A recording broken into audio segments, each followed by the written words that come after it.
Imran Khan is the former Prime Minister of the Islamic Republic of Pakistan. He's the founder and chairman of Pakistan Tehreek-e-Insaf Party, PTI, and the former cricket champion who led the Pakistan team to victory in the 1992 Cricket World Cup.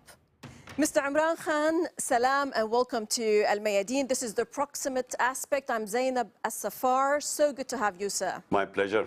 Allow me to start, sir, by asking you, the internationally acclaimed American linguist / philosopher Noam Chomsky's impression about you is, quote, if Imran Khan were running, I will take time to vote for him.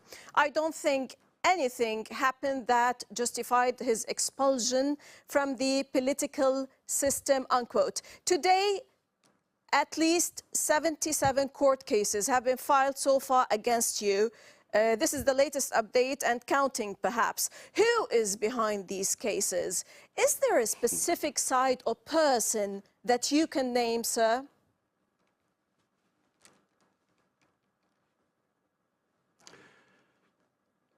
Well, we have been taken over by a bunch of criminals.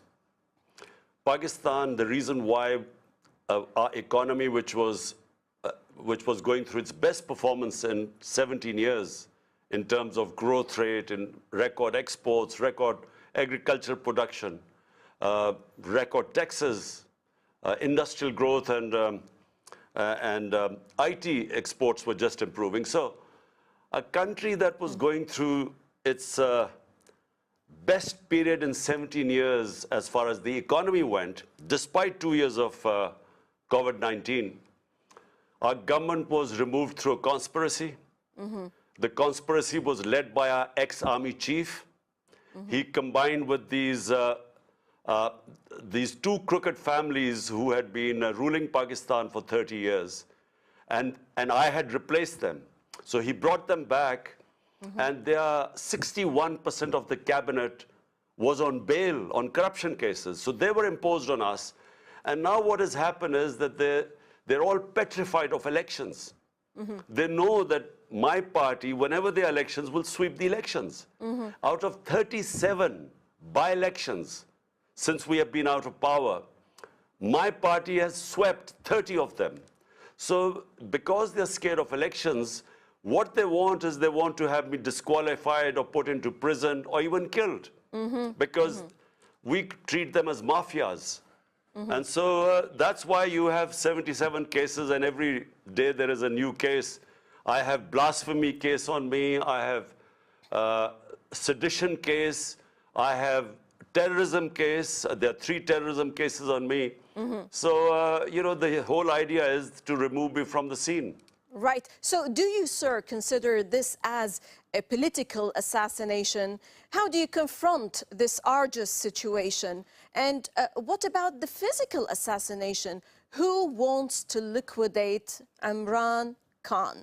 Give me a name, please, a specific name. Let's specify.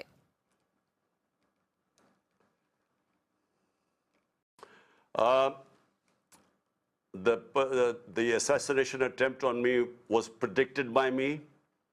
2 months earlier, 6 weeks earlier, on 2 public rallies, I actually, in the rallies, I announced who was this attempt on me through a religious attempt.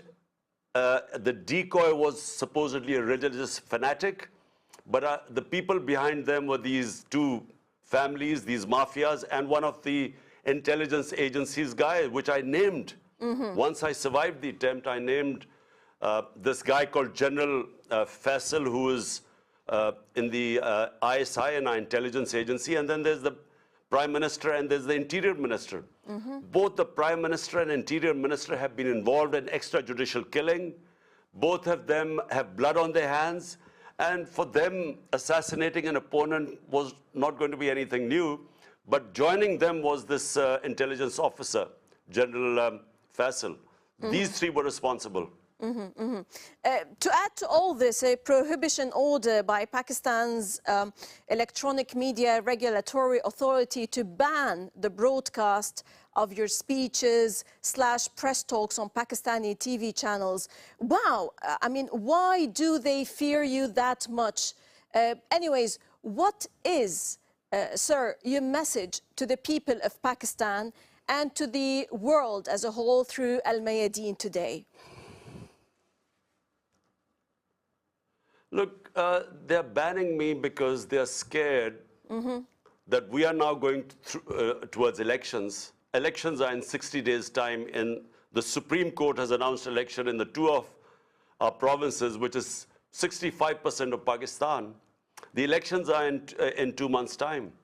So the reason why they banned me is because they don't want me to campaign. And why they don't want me to campaign, they're scared.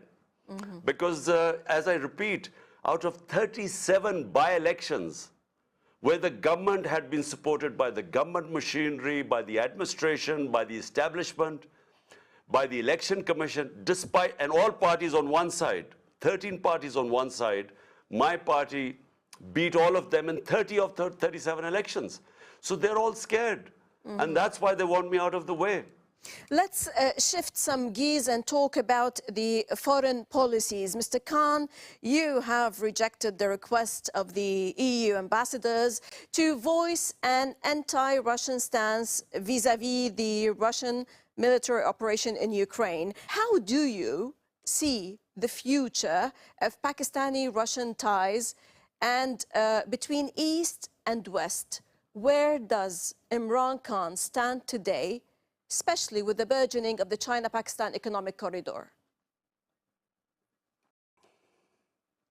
Well, look, first of all, you know, foreign policy is made for the benefit of the people of your country.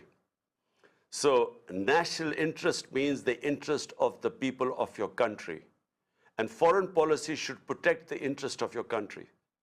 So when the European Union ambassadors asked me publicly, which is unprecedented, it's against diplomatic norms, they publicly asked me to condemn the Russian invasion of Ukraine.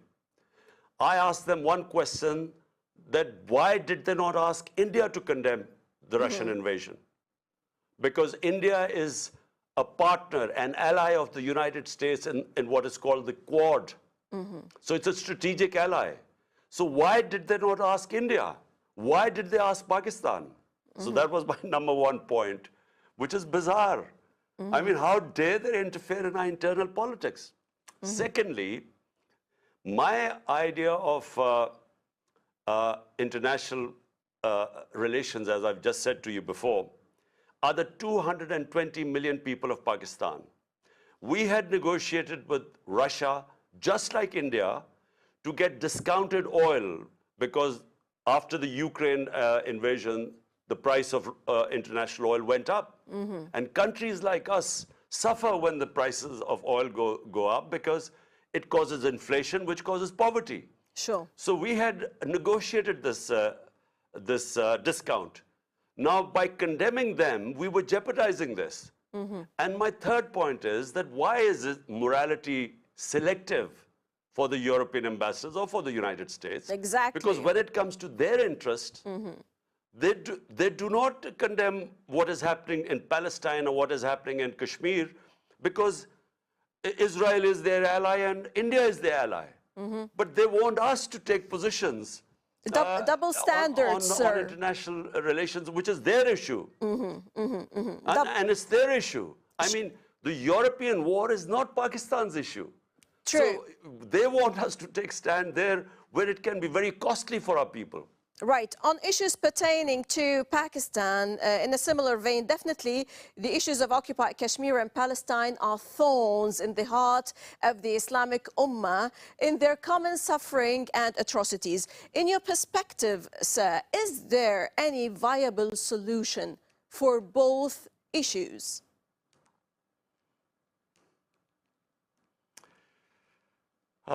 Kashmir, the only viable solution is giving them autonomy, independence. according to the wishes of the people of Kashmir. This was the world community through the United Nations Security Council resolution 70 years ago was promised to the people of Kashmir that they will be able to decide their own destiny through self-determination, through plebiscite, True. whether they want to be with India or Pakistan. So they should be given the right. You can't, use force, and you cannot, through the barrel of a gun, keep people enslaved. So that is really the only solution. But unfortunately, I have no hopes for the current government in India, the BJP government. And the Israel is the same with the Palestinians. How can you deprive people of their right to live as free, liberated human beings? So it's the same thing is happening. Unfortunately, there is this very hardline Israeli governments that just, for some reason, will not understand that where are the Palestinians going to go? And how long will you keep them imprisoned like that, or in an open prison? You have to give them their rights sooner or later. Otherwise, this problem is not going to go away. But unfortunately, I don't see much logic and reasoning amongst the hardline Israelis. Right. Now, sir, Mr. Khan, Craig Murray, former British ambassador, I'm coming back to your matters internally, tweeted that the CIA's deposing of Imran Khan as Prime Minister for his opposition to the US drone campaign operating within and from Pakistan is probably the most underreported story of the last couple of years. What is the reason for your categorical refusal, saying absolutely not for establishing US military bases in Pakistan? And how do you see the future of the relationship, perhaps, with Afghanistan after the US withdrawal and the Afghans breaking the shackles of slavery, as you termed it? Well, look, first of all, the reason why I said absolutely not, it's because Pakistan joined the US war on terror. 80,000 Pakistanis were killed. There was over $100 billion lost to the economy. We had over 400 drone attacks conducted by the US, bombings inside Pakistan, and a lot of the drone attacks killed innocent civilians. And the revenge attacks for the drone attacks were against the Pakistani security forces. And what did Pakistan get out of this joining the US war in the end? We were blamed for playing a double game. We were not even given credit for the sacrifices this country made for fighting their war. And so I'm not anti the United States. I think Pakistan should have good relationship with the US. US is a superpower, our trading partner. The most powerful expatriate Pakistani community is the Pakistani American community. So, I mean, we have to have good relationship with them. But, a relationship that must have dignity and respect. Right. Mr. Imran Khan, as a political leader, how is your relationship today with the West Asia region, with the Arab and Islamic world, especially Saudi Arabia and Iran, knowing that you've always played the role of the mediator in fence mending in many turbulent issues among countries in the region?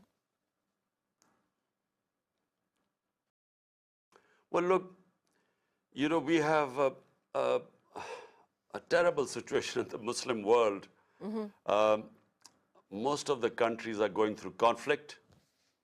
I mean, you look at the Muslim world, Syria, Afghanistan is just after 40 years, there's peace there.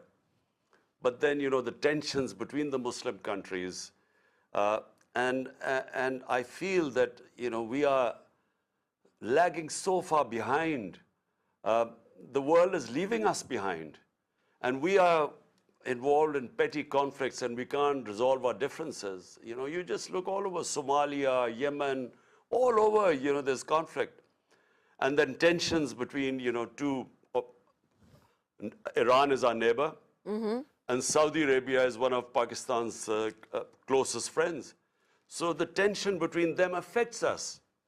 And, and Turkey, Turkey is a powerful country, Muslim country. And then there were tensions before, but I'm glad Turkey's tensions are gradually easing with the Middle Eastern countries. And so, the more your tensions disappear, the more you trade between them, the more there will be prosperity, in the Muslim world. Sadly, it is not the case right now. Right. So that's true. Pakistan is facing unprecedented economic challenges owing to multiple factors, as you said. Might you tell us how to pull out the country from the current economic quagmire, as you termed it? Do you actually have answers for this dilemma, sir? And are there talks behind the scenes, behind closed doors, about the need for Pakistan to give up its nuclear weapons program in exchange for its economic rescue? Well, the way Pakistan will get out of this economic mess is to have justice and rule of law. You must remember that countries that have rule of law are prosperous. Countries which have the law of the jungle are called banana republics, not because of lack of resources, but because they don't have laws. Civilizations throughout history prospered which had relatively better justice system and rule of law. So Islam, when it prospered and when we call the golden age of Islam, it was when our Prophet Muhammad sallallahu alaihi wasallam set up the state of Medina based on a justice system of rule of law. And it is rule of law that liberated the people. And that's how they became world leaders. So that is the number one thing in Pakistan. And now when you talk about the second issue, it is worrying all of us. Because, we have, if there was no threat from a neighbor 7 times the size of Pakistan, which is India, we would not be worrying. I'm not very pro-nuclear weapons anyway. But the fear in Pakistan is that at the time in India, there is an extremist, a racist government in power with an extremist ideology. And so therefore there is a worry that if it's 7 times the size of Pakistan, if we do not have the protection of a nuclear cover, Pakistan's security would be at stake. So therefore, I don't know what is happening behind the scenes, but if worry is that if you're economically bankrupt, then there would be a pressure for us, to give up our nuclear weapons. And this has been a worry of Pakistanis for a long time because of the insecurity bred by a neighbor 7 times the size of Pakistan. You have announced recently that you have forgiven everyone, including those who attempted to take your life in Wazirabad last year, for the sake of the country and the journey towards real independence, or fighting for the haqiqi azadi, or true freedom.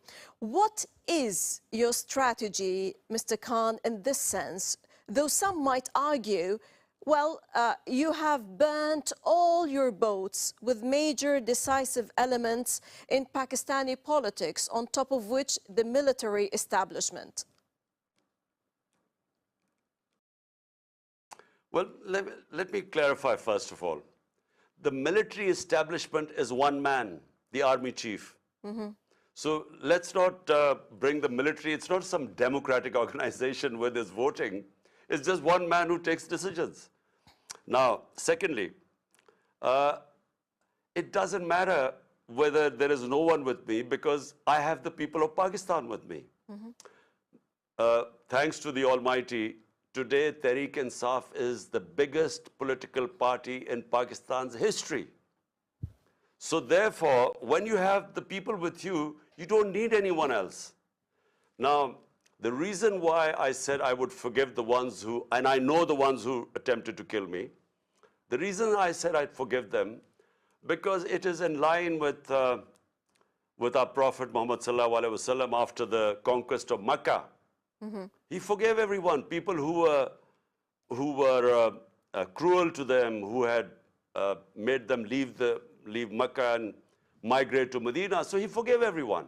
So therefore, similarly, I mean, it's not about me, it's about my country. So therefore, I can forgive about those who were cruel to me or tried to kill me. But what I said you cannot forgive are the ones who have stolen money from the people of Pakistan, who've done corruption. You can't forgive them because that money belongs to the people of Pakistan. My last question for you, Mr. Imran Khan, if you review and assess your political approach, have you made many mistakes? Where and what mistakes have you done? And what have you learned? What will you offer to Pakistan if you return to power? Look, I mean, you know, you make all the mistakes all the time. We humans are humans, different to the angels, because we make mistakes. But successful human beings always learn from their mistakes. So the biggest mistake I made was that I believed that the ex-army chief, who was then the army chief when I was a prime minister, I believed that he was working for the same, for Pakistan, just like I was. I felt that his interest and mine were aligned. And so I trusted him completely. And I gave him an extension. But then I realized that he was actually, not with me. He was working for these crooks. And these are the crooks. He did a conspiracy to remove me and bring them back again. So it's made me understand that, sometimes I've always been a trusting guy. I trust people. But, the mistake I made was I thought his and my objective were the same. And so therefore, it was a big mistake to trust him completely. And he brought this country now to its knees.